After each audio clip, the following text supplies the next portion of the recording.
अपने पसंदीदा शो के फुल एपिसोड देखने के लिए अभी डाउनलोड करें दंगल प्ले ऐप।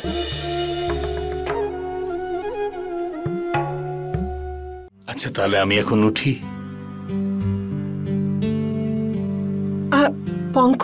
পঙ্কজ চলে এসেছে। যাক ভালো হয়েছে, অন্তত পঙ্কজের সঙ্গে তো দেখা হলো।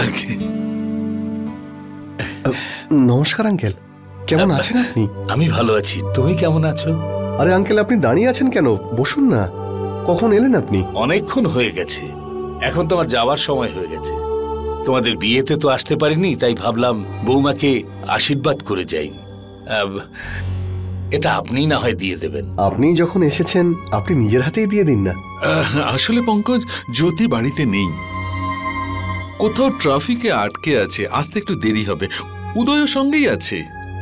হ্যাঁ, মনে হচ্ছে যে বৌমার সঙ্গে দেখা হবার সংযোগ বোধহয় নেই। ভগবানের যা ইচ্ছা। আচ্ছা আমি আসি, ফ্লাইটের সময় হয়ে গেছে।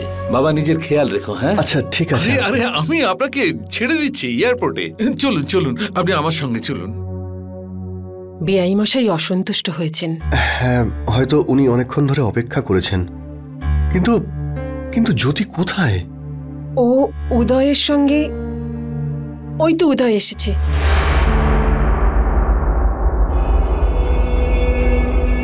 উদয়, জ্যোতি কোথায় বাবা? বলছি বৌদি আসতে পারেনি, হয়তো আরো একটু সময় লাগবে। পুলিশ এখনো বাড়িতে। পুলিশ?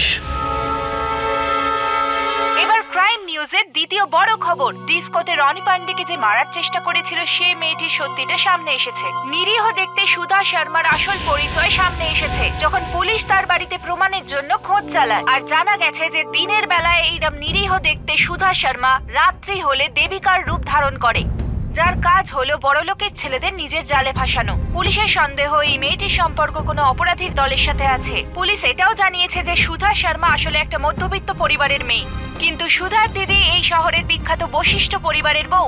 দেখা যাক পুলিশ এখন এই কেসের কোন কোন সত্যি থেকে পর্দা সরায়। ক্রাইম রিপোর্ট আজ এই পর্যন্তই। আমাকে জ্যোতির সাথে কথা বলতে হবে। যখন সুষমা মুশকিলে পড়েছিল তখন আমরা নিজেদের গয়না দিয়েছিলাম। তখন সুধা কি বলেছিল? গয়না নাকি হারিয়ে গেছে। কোথাও হারিয়ে যায়নি, আমি নিশ্চিত ও বিক্রি করে দিয়েছে। আমি তো এখনো বিশ্বাস করতে পারছি না যে এইসব সুধা করেছে। মা, আমি বুঝতে পারছি তোর মনে খুবই কষ্ট হয়েছে, কিন্তু এটা সত্যি। মা, যত তাড়াতাড়ি সম্ভব সত্যিটা স্বীকার করে নে।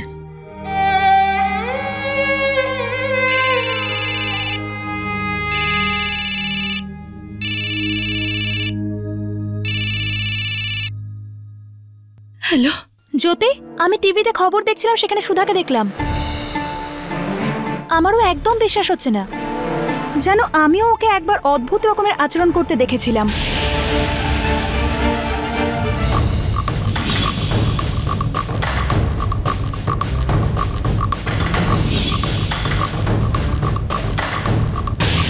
কিন্তু সেই সময় তোমার এরকমই খারাপ অবস্থা ছিল যে আমি কিছু বলে উঠতে পারিনি। কিন্তু যখন আমি সুধাকে আজ টিভিতে দেখলাম তো কল্পনা, আমিও কিচ্ছু বুঝতে পারছি না। আমি তো বুঝতেই পারিনি যে এগুলো সুধা করতে পারে। কিন্তু আজ ও নিজে আমাকে বলল যে ও নিজেই নিজেকে একটা পার্কে অদ্ভুতভাবে সেজে থাকতে দেখেছে। ও নিজেও জানে না যে ওখানে কি করে পৌঁছেছিল। কল্পনা, আমি কিচ্ছু বুঝতে পারছি না, কি করব, কাকে বিশ্বাস করব। জ্যোতি, আমি তোমার সাথে দেখা করতে চাই, তুমি এখনই দেখা করো। যাকে তুই এত ভালোবাসিস, এতটা ভরসা করিস, সেই যদি তোর মন ভেঙে দেয়, তোর মনের কি অবস্থা বুঝতে পারছি। কাঁদিস না তুই। পঙ্কজ, জ্যোতি,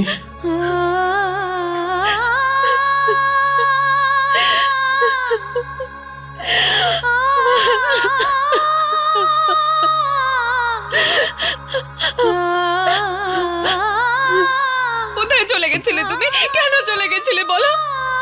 তুমি জানো আমি এখানে কত একা হয়ে গেছিলাম। অনেক চেষ্টা করে ছোট মাকে আটকাতে পারিনি আমি, আর এখন সুধার সাথে এইসব। উদয় আমাকে সব বলেছে। আমি কিচ্ছু বুঝতে পারছি না পঙ্কজ, কিচ্ছু বুঝতে পারছি না। সবাই বলছে যে সুধাই সবাইকে ঠকিয়েছে, কিন্তু আমার মনটা না এসব কিছুতেই মানতে চাইছে না। কারণ যে সুধাকে আমি চিনি ওই রকম কখনো করতে পারে না, কখনো না। জ্যোতি দেখো, আমার মনে হচ্ছে যে তুমি শুধু তোমার মনের কথাই শোনো, কারণ মন কখনো মিথ্যে কথা বলে না। আর আমি তো আছি তোমার সঙ্গে প্রতি মুহূর্তে, সব সময়। আমরা কালকে গিয়েই সুধাকে নিয়ে আসবো। তুমি এবার কান্নাকাটি বন্ধ করো। কিন্তু আজ সারা রাত সুধাকে ওখানে থাকতে হবে। কে জানে আমার সুধা এখন কতটা কষ্ট পাচ্ছে।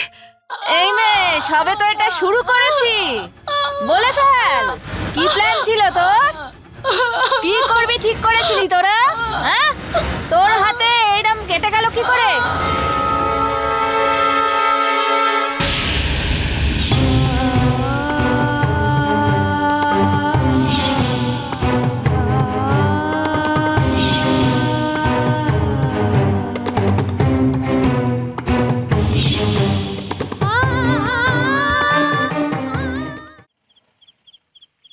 কল্পনা, তুই কি বলছিস আমি কিচ্ছু বুঝতে পারছি না।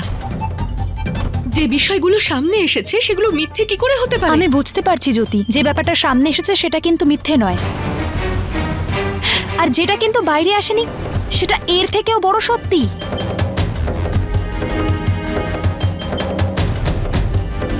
আর আমি এটাই তোমাদেরকে বলতে এসেছি, সুধার একটা অসুখ আছে।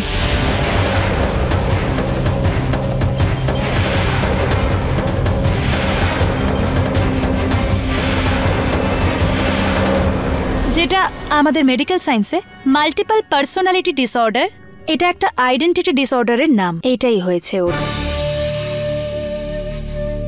এই রোগটাতে একজন রোগীর বিভিন্ন রকমের পার্সোনালিটি এবং বিভিন্ন রকমের রূপ দেখা যায়।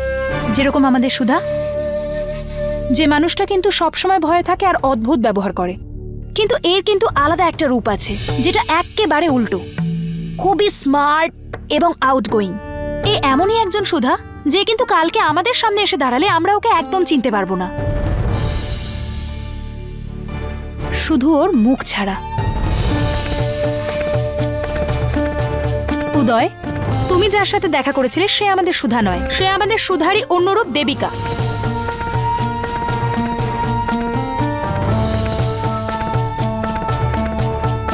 যেটার ব্যাপারে সুধা নিজেই জানে না।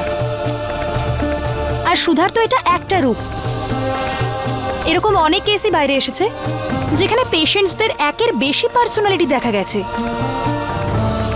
আর এই ধরনের পার্সোনালিটির মানুষেরা কিছুই জানে না যে অন্য রূপটা কি করছে কি না। আর সুধার এটা কোনোদিনই মনে থাকবে না যেই সময় ও দেবিকা হয়েছিল ও কোথায় গেল, কোন কোন লোকের সাথে পরিচিত হলো, তাদের সাথে কি কথা বললো এবং কি খেলো। কল্পনা,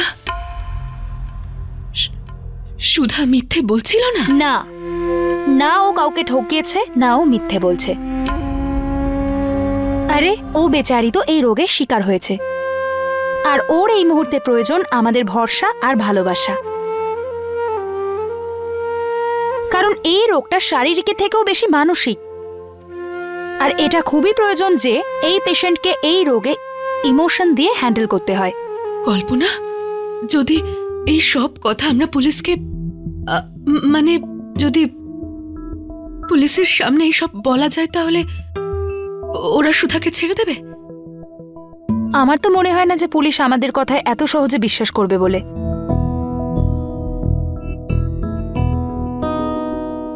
অনেক কেস আছে যেখানে এই রোগের নাম নিয়ে মিথ্যে বলে দোষীদের নির্দোষ প্রমাণিত করার চেষ্টা চলে। এই জন্য পুলিশ আমাদের কথায় বিশ্বাস করবে না।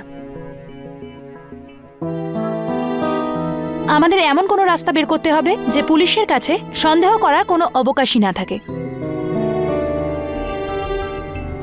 আর এখন তো এর থেকে বেশি দরকার সুধাকে ওই পুলিশ হেফাজত থেকে বাইরে বের করে আনা। তারপরেই আমাদের ভাবতে হবে যে আমরা কি করব।